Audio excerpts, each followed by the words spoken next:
Good morning, student. Welcome in your social study class. Today we are going to start our third lesson from your book. This is your lesson, Physical Feature of India. So here is the lesson is end. Let's take your lesson paragraph wise. So here we start. Physical feature of India. What is the meaning of physical feature? Physical feature mean भौतिक विशेषताएं. भारत की भौतिक विशेषताएं. We live in India. हम India में रहते हैं. It is a beautiful country in South Asia. यह एक सुंदर कंट्री, एक सुंदर देश है. कहाँ पे? साउथ एशिया में हम लोग आते हैं, एशिया के साउथ हिस्से में. While travelling of train during a long journey. जब आप कभी यात्रा कर रहे होंगे ट्रेन से, लॉन्ग जर्नी लंबी यात्रा, you must have come across various sceneries.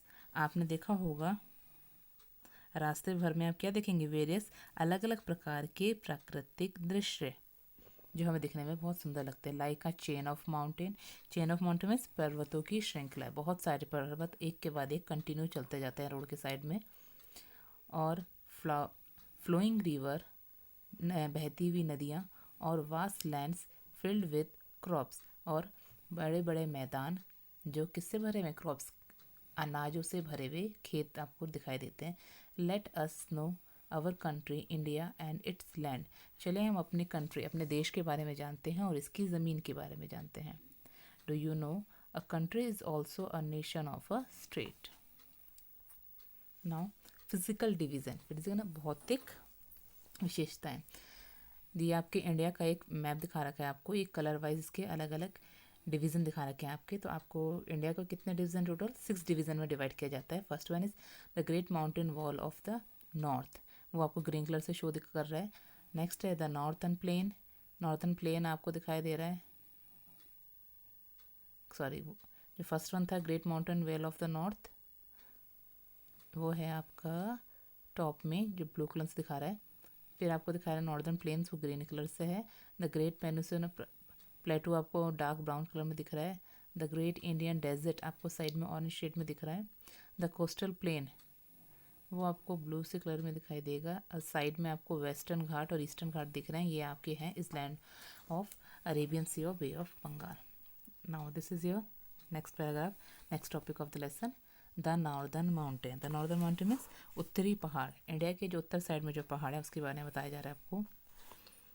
To the north of India stand a mighty Himalaya. भारत के नॉर्थ में कौन खड़ा हुआ है? माइटी हिमालय. आपका हिमालय पर्वत जो आप पढ़ते हैं वो है.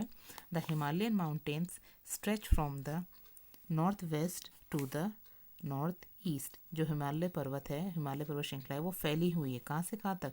North west. North west means उत्तर पश्चिम से लेकर नॉर्थ ईस्ट उत्तर पूर्व तक. They stop the cold wind that blow from the north. ये क्या करती है? उत्तर से आने वाली ठंडी हवाओं को हमारे देश में आने से रोकती है, जिसकी वजह से हमारे यहाँ के क्लाइमेट में बहुत इफेक्ट करता है. Below the foothills lies the dry region. Foothill means पहाड़ के जो नीचे के जो हिस्से होते हैं. ये आपको पिक्चर दिखा रहा है आपको नॉर्दर्न एरिया. ये ऊपर टॉप में जो एरिया है आपका हिमालय दिखा रहा है आपको. ये है इसकी माउंटेन, नॉर्दर्न की जो माउंटेन है. जो इसके नीचे की जो तलहटी है, जो घास के आपको एरिया दिख रही है, ये होती हैं आपकी फुटहिल. इसे कहते हैं तराई क्षेत्र. हिमालय के तराई क्षेत्र. ऊपर से सब पहाड़ है, पर जहाँ नीचे से शुरू होते हैं, पहाड़ शुरू होते हैं, जस्ट पहले के जो नीचे के मैदान होते हैं, ये होते हैं इसके तराई क्षेत्र. It is an area covered by toll grasses. जो आपका नॉर्दर्न माउंटेन के आसपास का जो तराई क्षेत्र है, ये बड़ी बड़ी घास के मैदानों से कवर है. Now next topic is the northern place. Northern place में उत्तर के मैदान, उत्तरी तरफ जो इंडिया के मैदान है उसकी बात की जा रही है. The northern plain lie to the south of the Himalaya. जो नॉर्दर्न प्लेन है वो है हिमालय के दक्षिण में फैला हुआ है. Large areas of these plains stretch from the west to the east. जो ये एरिया है वो बहुत ज़्यादा फैला हुआ है. कहाँ से कहाँ तक? किस चीज़ के? हिमालय के साउथ में पश्चिम से पूर्व की तरफ. The river which starts at the Himalaya flow through the plains. जो रिवर है जो हिमालय से बहना शुरू करती है, वो वहाँ से ऊपर से हिमालय से होते हुए नीचे प्लेन्स की तरफ बहती है. While flowing through the plains they deposit slit. While जब वो ऊपर से बहती हुई आती नीचे, वो अपने साथ डिपॉजिट करती है स्लिट को. तो स्लिट क्या होता है? स्लिट मीन्स गाद. It is a soil. It is a type of soil mix with sand और क्ले. ये क्या होती है, एक तरीके की मिट्टी होती है। जब बारिश में आप देखते हैं, जब बहुत तेज बारिश होती है तो पानी के साथ साइड में कीचड़ मिट्टी जो रोड की होती है वो सब अपने साथ लेके चलती है। तो वो है आपकी क्या, डिपॉजिट स्लिट लाइक अ मड फ्लो। ये जिस तरीके से कीचड़ बहता है उसी तरीके से होता है आपके लिए। So this is a picture of northern plain. जो रेड कलर का जो आपको शो दिखा रहा है ये आपको बता रहा है कि हिमालय के जो नीचे के एरियाज़ हैं ये पूरे आपके नॉर्दर्न्स के प्लेन हैं। ये आपकी फुटल्स थी जो आपके हिमालय की थी, ये आपके tri regions. No, the slit make the soil of this region very fertile. Slit जो गाद आती है, जो मिट्टी बह के आती है पानी के साथ, वो क्या करती है, इस क्षेत्र की मिट्टी को बहुत ही फर्टिलाइल बना देती है। फर्टिलाइल मीन्स उपजाऊ बना देती है। जो नदी के साथ बह के आई हुई मिट्टी होती है, रेत जो कीचड़ आता है, वो यहाँ आसपास की ज़मीनों को बहुत ज़्यादा उपजाऊ बना देती है। This helps the farmer of the region to grow plenty of crops here. जो क्या करती है, यहाँ के किसानों की मदद करती है, इस क्षेत्र के किसानों की मदद करती है ग्रो करने के लिए, उगाने के लिए, खूब सारे फसल उगाने के लिए। ये मिट्टी बहुत उपजाऊ होती है। जो पानी के साथ बह के आती है मिट्टी, ये आसपास के मैदानों में फैल जाती है और वो क्या होती है, बहुत उपजाऊ होती है। It is a densely populated region. ये घनी आबादी वाले क्षेत्र होते हैं। क्यों? क्योंकि जब यहाँ पे खेती बहुत अच्छी होती है तो खेती से लोगों को व्यवसाय मिलता है और लोग यहाँ पे आके बस जाते हैं। The northern place, here the some point of related from the northern plain is a very productive fertile and the rich minerals। जो प्लेन्स होते हैं वो क्या होते हैं, बहुत ही प्रोडक्टिव होते हैं। यहाँ से हमको बहुत सारी चीज़ें मिलती हैं, बहुत सारी चीज़ों की शुरुआत होती है। फर्टिलाइल होती हैं, ये उपजाऊ होती हैं, एंड रिच इन मिनरल, इसमें बहुत खनिज पदार्थ भी होते हैं। इन एरियो में बहुत अच्छी बारिश होती है जो हमारे खेती के लिए बहुत अच्छी होती है। Agriculture is a main occupation. इस एरिया में जो आपका मेन व्यवसाय होता है वो है agriculture. Our next topic is the peninsular plateau. Let's start. The southern part of India is triangular in shape and it surrounded by the sea on three sides.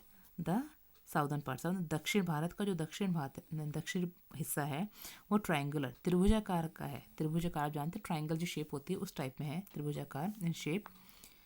ये घिरा हुआ है, सराउंडेड बाय द समुद्र, और वह तीन जगहों से क्या, समुद्र से घिरा हुआ है। This type of land is called peninsular. इस तरह की ज़मीन को क्या कहते हैं, पेनिसुलर। पेनिसुलर मीन्स प्रायद्वीपीय पठार। पेनिसुलर मीन्स प्रायद्वीप। पेनिसुलर मीन्स प्रायद्वीप। You can see here like this, you can see here.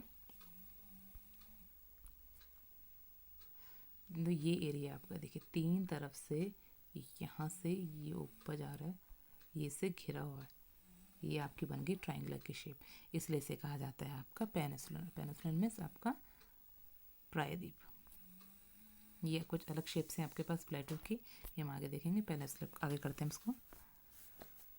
This type of land is called peninsular. Peninsular means आपका होता है प्रायद्वीप।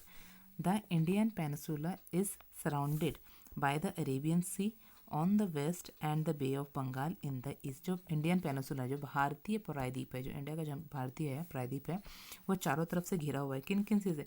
अरेबियन सी से, चारों तरफ से घिरा हुआ है। किससे? अरेबियन सी से। ऑन द वेस्ट, वेस्ट में कौन है इसके? अरेबियन सी, अरब महासागर है।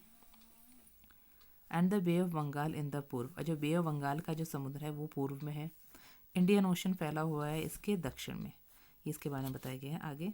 The Indian peninsular is the plateau region. जो इंडियन पेनिसुलर जो प्रायद्वीप है वो किस क्षेत्र में आता है? पठार के क्षेत्र में आता है। उस क्षेत्र में बहुत पठार है। पठार is a type of land form, therefore it is also called the peninsular plateau, इसलिए इसे कहा जाता है प्रायद्वीपीय पठार। A plateau is a flat and even land which is higher than its surrounded area. Plateau होता क्या है? एक फ्लैट, एक समतल लेकिन अनइवन, अपनी और आसपास की ज़मीन से ऊंचा उठा हुआ हिस्सा।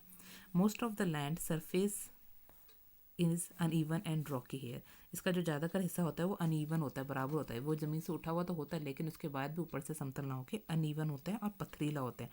The soil is not very fertile but the plateau region is very rich in minerals.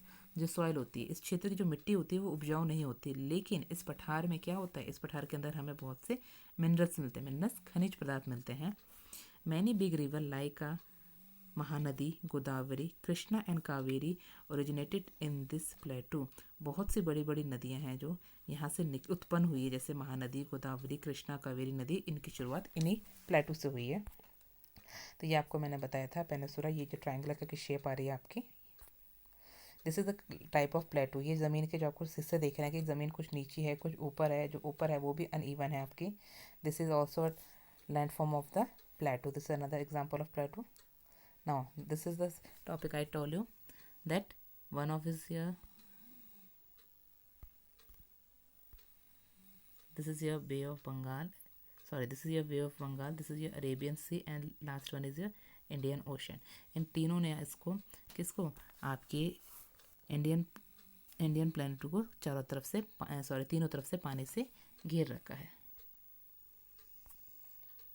This is another example of Deccan Plateau, the great peninsular plateau, southern part of Deccan Plateau near the city of Tiruvannamalai, Tamil का एक प्रकार का show दिखा है। जो इस तरीके से अनइवन लैंड्स होते हैं, जो ज़मीन के आसपास खूब सारे चट्टानों का ढेर रहता है एक तरीके से, जो ऊपर नीचे प्रॉपर सेट नहीं होते, ये होते हैं आपके plateau. Now this is a lesson for today, this is the only half part of your chapter. In our next video I will tell you another half part of the lesson. So this is your homework for today. Name the state found in the Peninsular Plateau. State, उन state का नाम बताने हैं जो आपको peninsular प्लेटू में पाए जाते हैं। जो प्रायद्वीपीय पठार में जो स्टेट आते हैं इंडिया के, उसके नाम है Maharashtra, Telangana, Karnataka, Andhra Pradesh, Tamil Nadu, Kerala and Orissa. So note down this work in your SST notebook with start with the lesson name, lesson 3, physical feature of India. Write the date and homework properly and show me your homework as soon as possible with good handwriting. Thank you.